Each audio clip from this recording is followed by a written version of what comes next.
Hello, I'm Simon Whistler. You're watching the Today I Found Out YouTube channel, and in the video today, we're looking at that time that pinball was illegal. In May of 1976, in New York City, Roger Sharpe watched nervously as city council members piled into a Manhattan courtroom. Reporters and camera operators had already begun setting up, eagerly anticipating the proceedings ahead. Roger, a young magazine writer for GQ and the New York Times, among others, did not expect this kind of attention. He knew lots of people, from bowling alley hanging teens to the Music and Amusement Association, were counting on him, but didn't realize the whole country would be watching. Roger had been selected for this particular task not only for his knowledge and expertise, but for his legendary hand-eye coordination. He was there to prove that this was a game of skill, not chance. He was there to overturn the ban. He was there to save the game of pinball. On January 16, 1920, the 18th Amendment officially went into effect, making the production, transportation, and sale of alcohol illegal in the United States. With that act of moral legislating, gambling became the next target. Coin-operated machines, usually associated with slot machines and betting horses, came under scrutiny. Pinball machines, with their recently fitted coin mechanisms, became bright and easy examples of games of chance. Politicians took to their pulpit to denounce pinball. Police raided parlors, bowling alleys, and bars that housed these machines. Politicians, literally wielding hammers, smashed these games to smithereens in a public show to illustrate that they too were moral. On January 21st, 1942, Mayor Fiorello LaGuardia officially banned pinball in New York City, and many other American cities soon followed suit.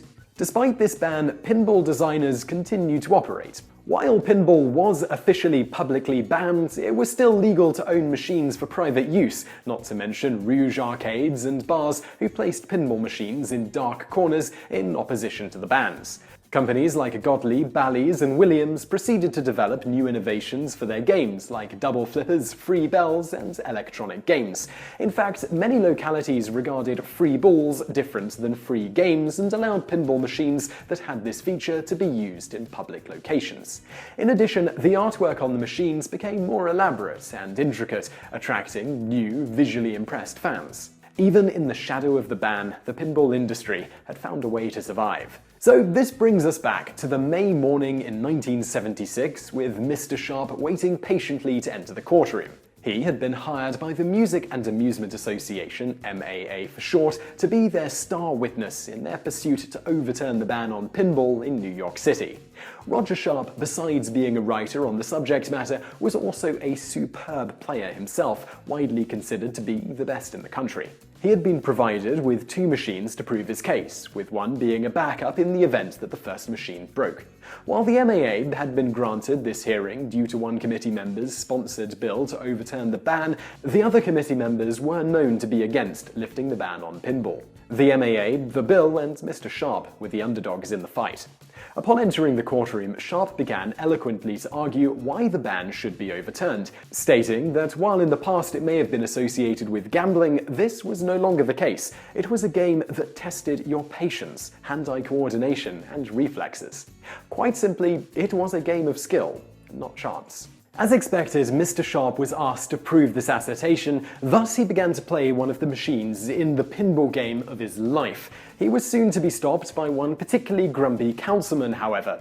Afraid that the pinballers had tampered with the machine, he demanded that Mr. Sharpe use the backup. Sharpe agreed, but this added another degree of difficulty. You see, Mr. Sharpe was extremely familiar with the first machine, having practiced on it a great deal in preparation for this hearing. He was not nearly as experienced on the backup machine.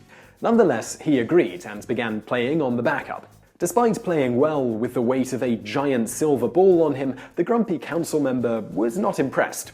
With the ban on the verge of not being overturned, Sharpe pulled a move that has become pinball legend. Reminiscent of another New York sporting legend, he declared that if he could make the ball go through the middle lane on his next turn, then he would have proven that pinball is a game of skill. Essentially, he was calling his shot and staking the future of pinball on it. Pulling back the plunger, he let the silver ball fly. Upon contact with a flipper, the ball zoomed up and down through the middle lane, just as Sharpe had said it would.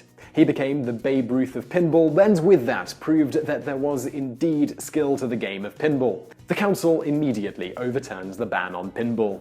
So when first making this video, I found it hard to believe that pinball was once illegal. I really hope you enjoyed the video. I hope it was something you didn't know and now do. If you did like it, do give us a like below, it really helps out, and let us know what you think in the comments. Also, for brand new videos just like this every day, click that subscribe button below me, and also over there on the right, I'm going to link over to a couple of other videos that you'll probably enjoy if you enjoyed this one, and thank you for watching.